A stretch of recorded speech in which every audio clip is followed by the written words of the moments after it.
Hello and welcome. This is Politics at Sam and Anne's, the podcast that gets you ready for the term ahead in British politics.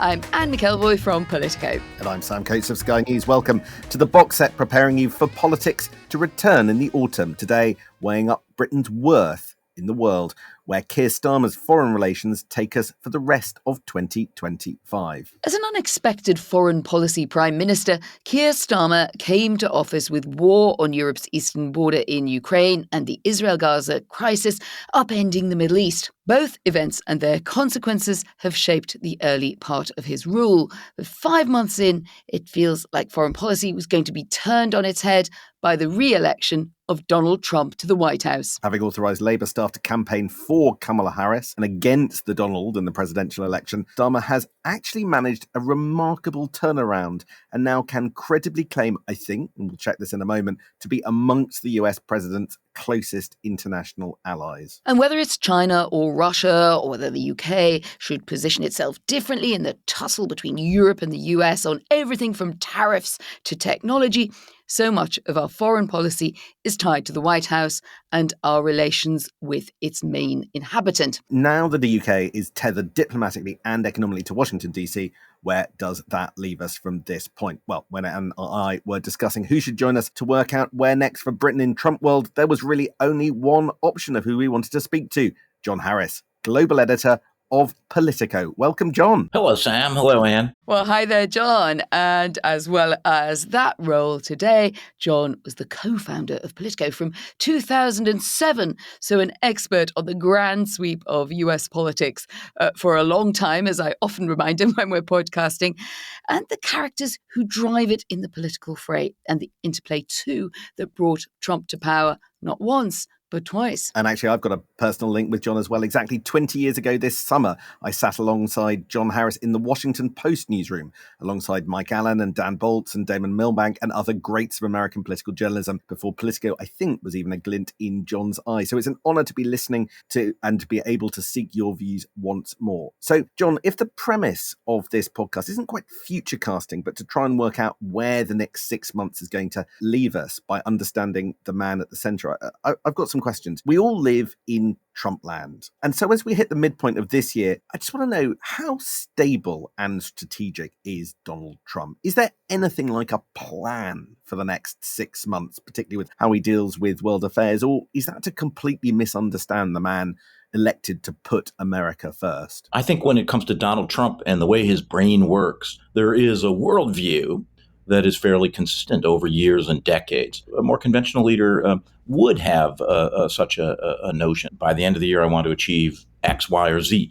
I don't think that's how Donald Trump's mind works. It is a in the moment mind. It's an improvisational mind. What is notable, Sam, about this second term, certainly on the domestic side, I haven't seen it as vividly on the foreign policy and national security side. This second term has been infused with a degree of ideological purpose that we didn't really see in the first term. I do think Trump, unlike in the first term, is possessed with some sense of history about himself. Does he have a special relationship with this or that leader? I don't see it. Oh, that's what I was really interested to turn to, John, because I'm thinking about the fact that he does fewer foreign trips than many US leaders have done in their early time in office. But we're going to get two in the UK in quick succession. One he's had for pleasure, a golfing, and then the big state visit, more importantly, in September. So it does appear that Britain is on the radar. And would you see that as, in any sense, strategic? Or just that, hey, you know, we're really lovable people, so you might as well get on with us? Well, maybe more the latter, to be honest. I mean, there are certain stops that are the standard stops and the conventional ones for any president, regardless of party. And so I don't think it's exotic, certainly, that this relationship with the UK has taken the shape that it has under the early Trump years. But the notion of it's a special relationship, and therefore there's going to be special sympathy, special deference, special degree of trust between Donald Trump and the prime minister. I don't really see that pattern in any of his political or international relationships. You know, there's people that have exchange of insults or exchange of lawsuits with Donald Trump, and they find themselves right back in the inner fold temporarily, and then they'll be out again. There's sometimes a sense here that we're getting off a bit lightly, or at least we hope we're going to get off a bit more lightly on tariffs. So I take what you say that maybe it's not that he's particularly invested in bigging up anything that you could call a super special relationship.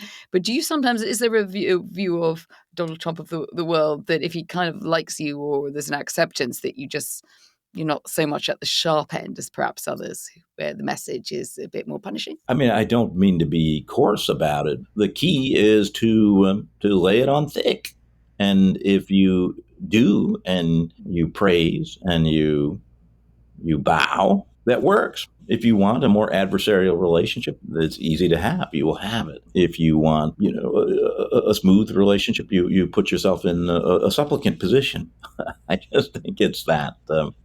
In many cases, it's just that simple. Is actually the key to more constructive long-term relationships with President Trump. But like they say in the movies, it's just business. One of the most revealing moments in the early part of the second term was when, of course, President Zelensky was in the Oval Office and he was being lectured by Vice President Vance and by President Trump. And President Trump said, "You don't have the cards. You don't have the cards."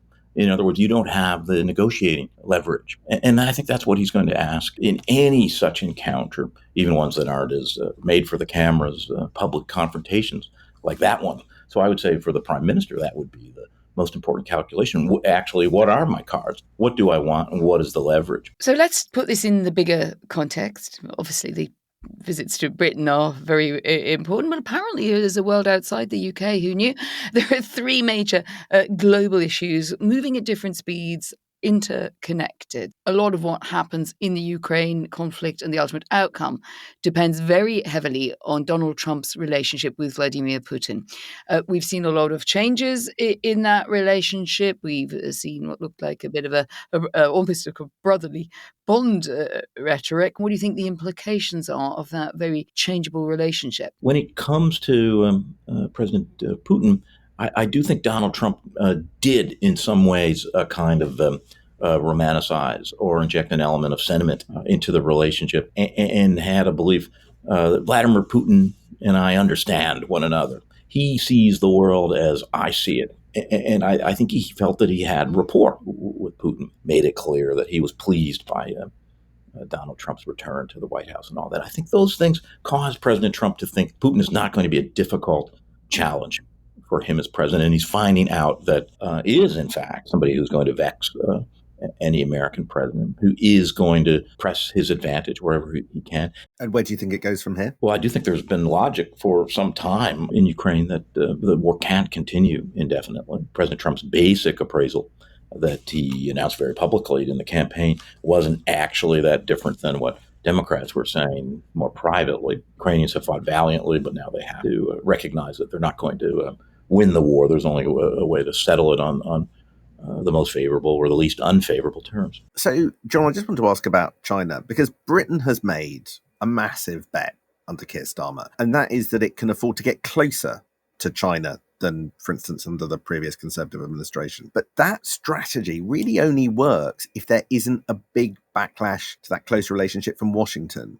And it's really unclear to me whether Beijing-Washington relations are about to get much more frosty or, in fact, go in the opposite direction and get much closer. And if they get more frosty, there could be US pressure on the UK to be less reliant on China, buy fewer electric cars, sever economic ties, buy fewer goods, that kind of stuff. The US relationship with Beijing is suddenly very, very important to how our kind of domestic policy is playing out in the UK. What do you think is going to happen between Washington and Beijing? And are things going to get more difficult or easier? I think my answer, but really almost anybody's honest answer would have to be they don't know. And there's a reason for that. I'm not sure even President Trump knows. I think he would say it depends. It depends on how China reacts and sort of what possibilities there are for him to inject his own brand of diplomacy. There is a division even within the Trump movement between people who would say, we're clear China is a long-term adversary. There's no sort of pathway to cordial, chummy relationships. That doesn't mean there's nothing to talk about, that you don't have deals to try to achieve discrete objectives, just as we did during the Cold War between the West and the Soviet Union. It's not that we never talked, but there wasn't any doubt in people's mind on either side that this was an adversarial relationship, a competitive one, and ultimately a hostile one. I'm not sure President Trump is in that camp. I think his view is, sure, you have to get tough, but getting tough is merely a prelude to cut a deal. I think he respects the Chinese, respects the Chinese leader, and feels in turn respected. And I think that he would love nothing more than to say, be able to have people say, well, President Trump, with his kind of tough, resolute style and his negotiating savvy, actually reset U.S.-China relationships in a more productive way, was advantageous to the United States. I don't know that he's probably calculating that much whether it's advantageous or disadvantageous to the United Kingdom. Incidentally, I don't think it's that much different. Anne would know with her expertise. I don't think it's that much different than the stance of the German government under Chancellor Merkel, who was saying, look, China and the United States have their thing. That doesn't mean it's our thing. We should have the ability to cut our own deals, to advance our own interests. And whether that makes Washington mad, that's Washington's problem. I think you're right about that, John. I think there's a degree of romantic flirtation which is acceptable and romance which is not in this kind of compact. And I think I would suggest that in the Merkel era, that probably went, at the end, would seem to have gone too far. And that then did, cause something of a transatlantic rift. Yeah, but we're meeting for drinks. It's none of your business. We'll leave that metaphor. Don't try that at home, Sam. Don't try that at home. It's like, we'll leave this metaphor right where it is. We must spin the globe, John, and to the very difficult issue for all governments who want to be supportive to Israel, but also we've seen the terrible damage and loss of life in Gaza. Now, the UK and the US stood side by side on this after the attacks of October the 7th and 8th that unleashed this crisis. But not anymore. We're hearing British Foreign Secretary talking about being sickened by what he's seeing happening in Gaza, and yet we're seeing that solid relationship of President Trump backing Israel, backing Prime Minister Netanyahu. Are we basically coming apart at the seams on this issue? I certainly think it has the potential for that. Calling that support for Israel used to be basically a bipartisan issue, and now it's plainly and sharply divided the Democratic Party. And if you don't have to squint that hard, you can also see the beginnings of a split within the MAGA coalition over Israel. President Trump himself, I think he feels he's made his bet, and he has been fairly consistent. He will back the Netanyahu government. Yeah, I foresee more such tensions. I have a question for you, John, because I'm never sure when Donald Trump made the comment about wanting the Nobel Peace Prize, whether that was a tongue-in-cheek. And we know President Trump can have a kind of wicked sense of humor. He knows when he's winding people up. Is he winding people up, or does he really mean it? Oh, I think both things can be true. He does enjoy winding people up, but I think he means it. He loves these classic prizes. Time Magazine Man of the Year. He's really happy he wins it. He said, well, Time Magazine, nobody reads it anymore except at the dentist office or something like that in the waiting room. It still matters to him because he grew up, and I think he continues to have a worldview shaped by his earlier years and his rise through business and through politics. That's the prize he wants, the Nobel Prize. He thinks he absolutely should have it. So I thought Prime Minister Netanyahu was very shrewd in saying, look, I'm going to nominate you. That would be an illustration of the so-called laying it on thick, as we've talked about. Laying it on thick has been a bit of a theme of this podcast. Well, I think if anyone needs to lay it on thick, it is us, to say thank you very much indeed to John Harris. That was superb insight from the heart of Trumpland, in which we all seem to be living at the moment. John Harris, thank you very much indeed. Thank you. We hope we can lure you back onto the podcast in person when you next come to the UK. You got a state visit planned for us, John? Count me in, maybe in the fall. Great. You're booked for the fall or even the autumn, depending where you're listening. See you soon. So that was Politico's John Harris, looking at Donald Trump, who remains at the heart of everything, or nearly everything, to do with foreign policy. There are some things that are left over, most notably Britain's relationship with the European Union. And that's where we just need to spend a bit of time focusing, because it's going to be quite a big deal this autumn, Anne. Indeed, because earlier this year, Keir Starmer announced a new deal with the EU, which he sold as a package that would help make food and goods cheaper, slash red tape, open up access to the EU market, and add, drumroll, nearly £9 billion to the UK economy by 2040. Not the biggest amount of money, but more than that, to me, the significance is that these are not finished articles. But in the interim, Anne, there was a big trade deal done with the EU, but it wasn't with us. It was with Donald Trump. That provides the backdrop for what we're trying to do. So for those listeners who perhaps weren't across the details and weren't across how well it was received, what was in it and how well did it go down? The fundamental figure we need to keep in our heads here is simply that overall baseline tariff figure. And when you consider, Sam, that before the meeting of Ursula von der Leyen and Donald Trump that took place at the end of July, there was a threat of a 30% tariff on goods being applied by the US to everything coming in from the EU. Well, in the end, it was agreed that was slashed to 15%. But of course, 15% is still an awful lot. And I think there is a great dissatisfaction in the EU, a reality check of where that is going to leave exports from Europe to America, and the potential of a bit of triage of the UK doing just about better enough on a 10% baseline to get an advantage. Yeah, it's always interesting what framing you choose to look at different deals through. And here in Britain, I think that one of the things that Keir Starmer will be pretty happy about, and sotto voce they'll be pointing to, is that you've got European leaders like Hungary's Viktor Orban looking at the deal negotiated on behalf of all the EU countries and going, that's not very good. That's not as good as the UK deal with the US. But for me, the sort of moment of symbolism of the deal back earlier this year between the UK and the EU, ministers said about e-gates. They sort of trumpeted a big negotiation on e-gates.